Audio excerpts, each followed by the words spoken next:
Highway Project, MRT-7 at North-South Commuter Railway. Mula sa PTV, Bernard Viret para sa Balitang Pambansa.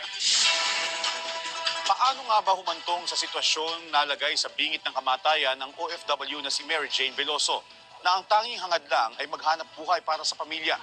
Balikan natin ang kwento ng kanyang pakikipagsapalaran sa Balitang Pambansa ni Bien Manalo ng PTV Manila.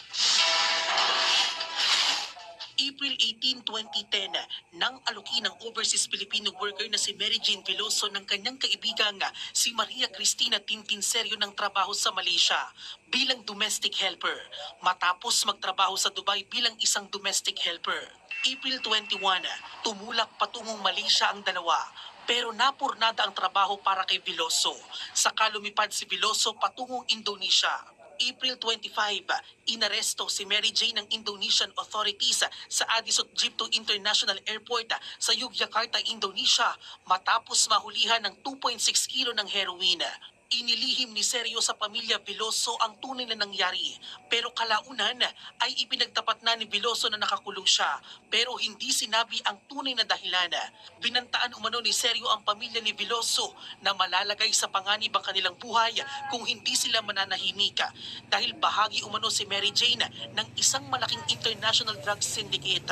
April 24, 2015, sa panahon ng Administrasyong Aquino, nang ilipat na si Veloso sa Nusa Cambangan Island na kilala bilang Execution Island. April 28, nang makipagpulong si Pangulong Noynoy Aquino kay dating Indonesian President Joko Widodo sa ginanap na ASEAN Conference sa Malaysia kaugnay sa kaso ni Veloso. Sa araw ding iyon, sumuko si alias Tintin sa mga pulis at sinampahan ng patong-patong na kaso kabilang na ang illegal recruitment at human trafficking. April 29, 2015, naurong ang pagbitay sa Pinay.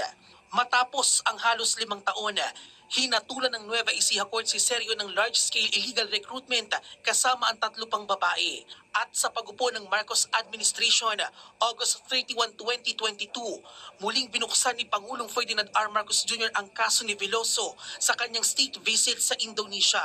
January 11, 2024, nang makatanggap ng commitment ang administrasyon mula kay Widodo na muli nilang pag-aaralan ng kaso ni Veloso. Matapos ang mahigit 1 dekada, tila nabunutan ng tinig ang lahat sa magandang balita. Ngayong araw kasi November 20, isang makasaysayang tagpo ang naganapa at tila nagbigay ng bagong pag-asa para kay Mary Jane at sa kanyang mga mahal sa buhay. Nang magkasundo ang Pilipinas at Indonesia, na ilipat na ang kustodiya ni Veloso sa bansa. Ayon kay Pangulong Marcos Jr., bunga ito ng matatag na diplomasya at konsultasyon sa Indonesian government.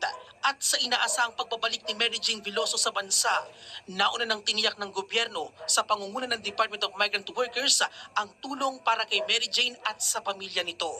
Pag-uwi niya, we will make an effort to visit her and look into her well-being and provide the necessary assistance to her.